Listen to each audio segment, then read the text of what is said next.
Charter Local Edition. I'm Brad Pomerance in the Inland Empire. He is back. He's Jesus Holguin. He was the president of the California School Boards Association last year, and now he's president of his local school board in Moreno Valley. Good to see you, Mr. President, 2 years in a row. Good to and see you. what Thank you. fantastic news coming out of Moreno Valley, Yes, of sir. Riverside County, and the state of California relating to graduation rates. Absolutely. What's the absolutely. headline? Tell us. Well, I'm excited to come and share this information with you, and thank you for allowing me the opportunity. Sure. We're really excited with what is happening in Moreno Valley as far as graduation rate. You can see we have an increase of about 20.5% increase in 5 years in the graduation rate. We came from a 65.7% graduation rate in 2010 to 86.2 in 2015. That is stunning. It's stunning, and it's the highest increase in Riverside County school How districts. do you do that in 5 years? Well, it takes an effort of the entire team in the Moreno Valley Unified School District. With the leadership at the top, the superintendent, Dr. White, has done an excellent job bringing everybody together in the effort to increase this graduation rate. And this is just one of many, many things that are happening in the district. But let me ask you. Look, 2010 was a tough time Right. for school districts Absolutely. statewide. Absolutely. We were in the midst of a recession. There were tremendous budget cuts as it relates to K-12. In 2014-15, where we have the latest data, we were coming out of the recession, but still not the easiest of times, and yet you had that 20-point jump. Correct. And as I said, it takes the effort of the entire team. But a lot of attention to the students that really were falling behind, one-on-one in many cases, and then dealing with the issues and understanding the problems that the families and the students were having. But think about this. Your graduation rate in Moreno Valley in 2014-15 was 86.2%, higher than the state average Absolutely. of 82.3%. Correct. What is even more remarkable is if you look specifically at Latino students. Correct. Your district serves almost 60% of your student body Latinos. Yes. Their graduation rate has jumped to 86.6%, higher than the county average. And what is this? 8 points higher than the state? Correct. That is correct. And Sir. again, a lot of attention to those students that were higher needs for tutoring, for extra time, for extra activities, and getting them more involved, more engaged in the system. And it also, not only the students, but also the families, getting them engaged. The parent engagement piece has been a tremendous key. And has the creation of the local control funding formula, Yes. which creates more involvement of the local community through the local control accountability plan, Correct. where you're asking for input from parents, Absolutely. has that played a part in this? Absolutely, because of the opportunity for the community to come and get involved and give the input. So now we have more community members getting involved in the system in a very active manner, and we have the buy-in from them. They believe in the district, they have trust the district, and now we have everybody collaborating. And this is a very a great system that the superintendent has created, because now we have the community members, we have the faith-based organizations, chambers of commerce, and everybody wants to be on board and continuing the work of the superintendent. So how do you keep the momentum going? This is hard. I mean, It is, sir. you have, you see the chart, and it is continually in an upward trend over the last 5 years. What do you do to keep those numbers at least flat, if not continue to rise? It is a continuous reminding to everyone that we're here to support the students at all levels. Excellence and purpose, that's the motto of the superintendent, that everybody's learning, everybody is repeating every single day. All of us are talking about it, and that is going to give us the direction for the next few years to continue this trend, because we're excited. We're really excited about what is happening, so we want to continue that trend. Where are these students going, these Moreno Valley USD graduates?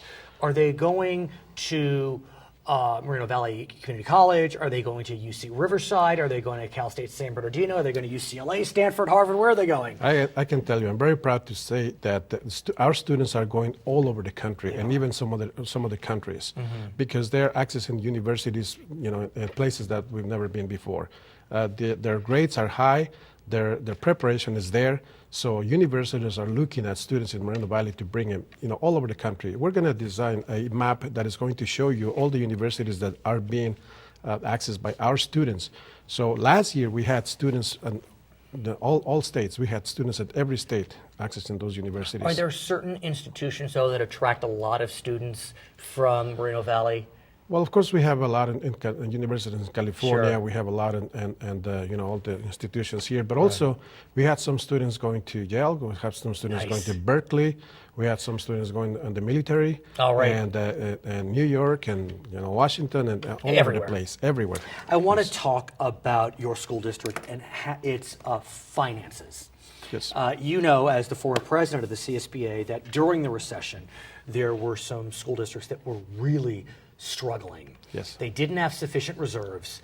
They were put on notice based upon state law, which indicated that they were at risk of bankruptcy, of takeover. Inglewood, USD Absolutely. was taken over. Absolutely. And during this whole crisis, it's an interesting turn of events. The state created a rainy day fund. Correct. And then a law was passed which indicated when money was put into that rainy day fund, Yes. school districts would then have to cap their rainy day fund. It seems counterintuitive, but that's the law. The notion was we don't want school districts to hoard money. I mean, Yes, I'm just saying yes. that's what's said. Correct. So that money could be spent for teacher salaries or improvements. This debate's been going on for 2-3 years. What can you tell us about the school district reserve cap? Yeah, in 2014, when the governor approved or adopted the budget for the following school year, there was a piece added, SB 858, which added this reserve cap that you talked about, that created the need for the school districts to lower their reserve to a certain level, twice as much as the one required before, which in this case, in many school districts have a 3% reserve required. So that means they cannot have more than 6%. It seems Now- counterintuitive. I don't. Correct. I mean, help me. I don't Yes. understand. If the state's trying to create a big old rainy day fund, why are they telling the school districts you need to keep your rainy day funds capped? And that's exactly what CSBA has been fighting for these 2 years. We're not in agreement with that cap. We don't like it. We want it repealed. And we have been working with legislators, with different associations to have it repealed. Unfortunately, it is in the law and we haven't been able to But do that. But yeah. the fight continues and CSBA continues the lead on modifying this law, which is totally ineffective for school districts in the finance world. It's not acceptable. In fact, the school districts are struggling because if certain certain economic conditions fall in place, this cap is going to be in place and districts would have to spend monies that they have in reserves for economic uncertainties. And that is exactly what the governor is trying to do with the rainy day fund. So that's what the districts are doing, and now the governor is saying, no, you can only have 6%. Well, we're not in agreement. We want to maintain the flexibility and the local control so that the districts can have those reserves that they need for future uncertainties. The challenge you face is your friends with the California Teachers Association have come out strongly in favor of the school district reserve cap and have made it their mission to keep it in place.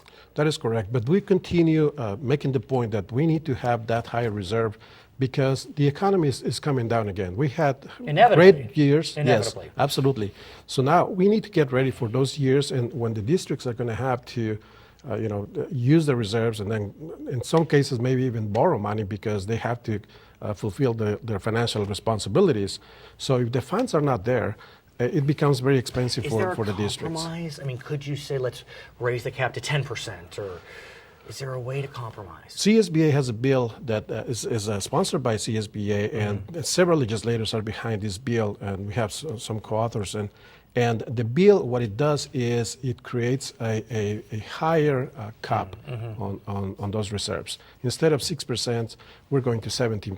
17%, which is much reasonable. So there's a basis for conversation. Yes. Will we have the conversation this year? Oh, absolutely. We're going to continue working on this until we get it solved at the state level. He is Jesus Holguin. He is the president of the Moreno Valley Unified School District. I'm Brad Pomerance, Charter Local Edition.